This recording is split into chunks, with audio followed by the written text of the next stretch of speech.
Welcome to eat in the sunlight. ఎండాకాలం వచ్చేసింది. పిల్లలకి సమ్మర్ హాలిడేస్ ఇస్తున్నారు. స్కూల్ డేస్‌లో మనము మర్చిపోతుంటాం.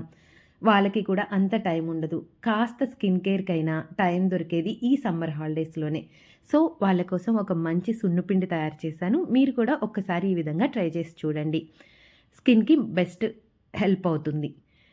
3 కప్స్ పెసలు మంచి డెడ్ స్కిన్ రిమూవర్‌గా, ఒక కప్పు బియ్యం గ్లాస్ స్కిన్ కోసం, శనగపప్పు మంచి డస్ట్ రిమూవర్‌గా వర్క్ చేస్తుంది.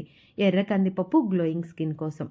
వాటితో పాటు 2 స్పూన్స్ మినపప్పు, 2 స్పూన్స్ సగ్గుబియ్యం, 2 స్పూన్స్ మెంతులు అన్నీ తీసుకొని కలిపి కొంచెం ఉప్పు, పసుపు వేసి శుభ్రంగా 2, 3 సార్లు కడగాలి.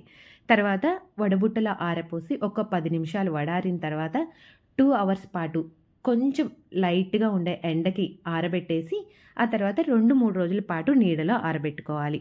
ఇవన్నీ శుభ్రంగా నీట్‌గా ఆరిపోయే వరకు 2, 3 రోజులు నీడలోనే ఉంచుకోవాలి. తర్వాత కొన్ని గులాబీ రేకులు తీసుకొని నీడలోనే ఆరబెట్టుకోవాలి. ఆరెంజ్ తొక్కలు కూడా సన్నగా కట్ చేసుకొని ఎండలో 2, 3 రోజులు ఎండబెట్టుకుంటే ఎండిపోతాయి. ఇవన్నీ కలుపుకొని గులాబీ రేకులు, ఆరెంజ్ తొక్కలు, ఎండబెట్టిన ఈ దినుసులన్నీ కలిపి మిషన్‌కి వేయించుకోవచ్చు. అలాగే ఒక్క స్పూన్ ఫ్లాక్స్ సీడ్స్ కూడా కలిపి మరపట్టించుకొని పిండిని మెత్తగానే వస్తుంది మిషన్‌లో. కావాలంటే ఒక్కసారి జల్లించుకోవచ్చు. పచ్చి పసుపు కానీ లేదా హోమ్ మేడ్ పసుపు కానీ వేసుకొని కలుపుకుంటే మంచి సున్నుపిండి తయారవుతుంది. ఇలా ఆడి ఆడి వచ్చిన పిల్లలకి ఈ సున్నుపిండితో స్నానం చేపిచ్చారంటే ముత్యాల్లాగా మెరిసిపోతారు పిల్లలు.